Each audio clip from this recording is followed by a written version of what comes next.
বারাসাতের পৌরপ্রধান পদত্যাগ করেছেন। যা গুঞ্জন ছিল তা কাগজে কলমে বাস্তব হলো।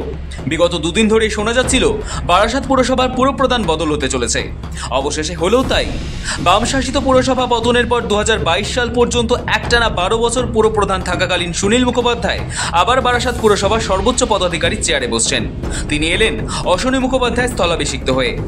তৃণমূল দলীয় নেতৃত্ব সূত্রে বিষয়টি নিশ্চিত করা হয় শুক্রবার বিকেলে। 2022 সাল থেকে 2025 সাল পর্যন্ত নবগঠিত বারাসাত পুর বোর্ডের চেয়ারম্যান ছিলেন অশ্বনী মুখোপাধ্যায়। সুনীল মুখোপাধ্যায়ের হাতে দল দায়িত্ব তুলে দেবার ঘণ্টা দুয়েক আগে বারাসাতের সাংসদ কাকলি ঘোষ দস্তিদার জানান অশ্বনী মুখোপাধ্যায় পদত্যাগ করছেন। বারাসাতের পৌরপ্রধান পদত্যাগ করেছেন। উনি ব্যক্তিগত কারণ লিখেছেন, আমাদেরকে কিছু বলেননি, এটা নিজস্ব ব্যাপার। তার পদত্যাগপত্র গৃহীত হয়েছে, কেননা নিয়মটা হচ্ছে, আইনটা হচ্ছে যে উনি পদত্যাগপত্রটা দিয়েছেন উপপৌরপ্রধানকে এবং উপপৌরপ্রধান সেটা প্রায় সঙ্গে সঙ্গে অশ্বনী মুখোপাধ্যায় সামাজিক গণমাধ্যমে পোস্ট করেন দলের অনুশাসন মেনে দলের নির্দেশে তিনি বারাসাত পুরসভার চেয়ারম্যান পদ থেকে অব্যাহতি নিয়েছেন। তিনি তার ইস্তফাপত্র তুলে দেন বারাসাত পুরসভার ভাইস চেয়ারম্যান তাপস দাশগুপ্তের হাতে। কেন?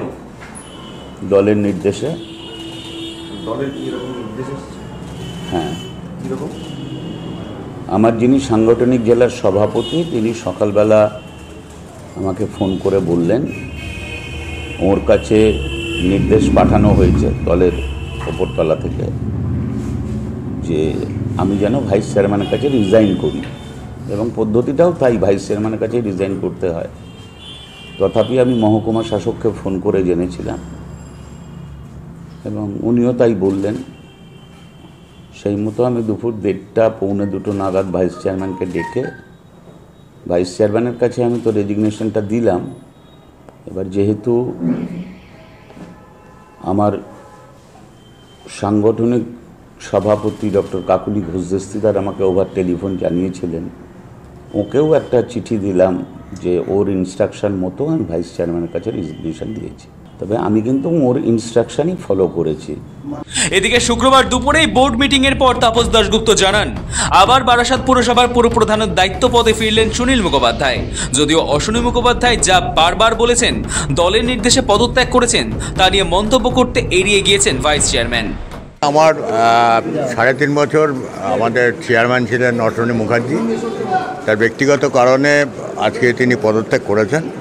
সেই উদ্ভূত পরিস্থিতিতে আমাদের যেহেতু বোর্ড চালাতে হবে সাধারণ মানুষের স্বার্থে, আমাদের বোর্ড চালানোর স্বার্থে এবং বারাসাতের জনগণের স্বার্থে, আমরা তাই কয়েক ঘন্টার নোটিশে আমরা এসডি এবং ডিএমের পারমিশন নিয়ে আমরা আজকে বোর্ড মিটিং ডাকি। বোর্ড মিটিংয়ে আমি প্রিসাইড করি এবং আমি আমরা নতুন চেয়ারম্যান হিসেবে শ্রী সুনীল মুখার্জিকে আমরা নির্বাচিত করি। টোটাল বোর্ডের সমস্ত সদস্য, বিরোধী দলের যারা ছিলেন এবং আমরা যারা আছি, আমাদের দলের সবাই মিলে 35 জন কাউন্সিলর আমরা সিদ্ধান্ত নিই যে সুনীল মুখার্জিকে আমরা চেয়ারম্যান হিসেবে আজকে আমরা নিযুক্ত করি। বারাসাত পুরসভার রদবদল হতে চলেছে বলে বিষয়টি যখন আগেই গুঞ্জন শুরু হয়েছিল, সেই সময় বিষয়টি তুলে খোঁচা দিতে ছাড়েনি পদ্ম শিবির। এখানে মমতা ব্যানার্জি যেরকম দুর্গা ঠাকুরের পুজোর সময় কি বললেন 90, 70, 80, 110, এখানে টেন্ডার খুলেছে। কে কত বেশি টাকা দেবে অভিষেককে সে চেয়ারম্যান থাকবে, কে কত দেবে না সে থাকবে না।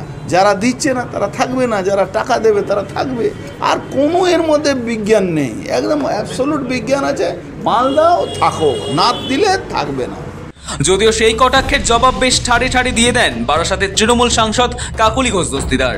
অন্য দলের প্রার্থী, যে দল নিজেরা বিহারে ইলেকশন হয়েছে সেখানে মার খেয়েছে অপোজিশনের হাতে, আমি তাকে নিয়ে কোনো মন্তব্য করতে চাই না। ওনারা ভারতবর্ষে যেখানে ক্ষমতায় রয়েছেন সেই গদিটা সামলালে ভালো হয়।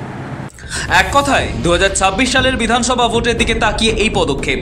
2024 সালে লোকসভা ভোটে যে পুরসভাগুলিতে তৃণমূল পিছিয়ে ছিল, সেই পুরসভাগুলির ময়নাতদন্ত করে নাগরিক পরিষেবা দান ও জনসংযোগকে প্রাধান্য দিতে তৃণমূল শীর্ষ নেতৃত্ব রদবদল ঘটিয়ে চলেছে।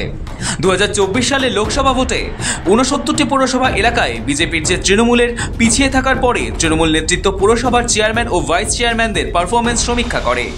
42টি পুরসভা তৃণমূলের শীর্ষ নেতৃত্বের নজরে ছিল, যার মধ্যে অন্যতম বারাসাত পুরসভা।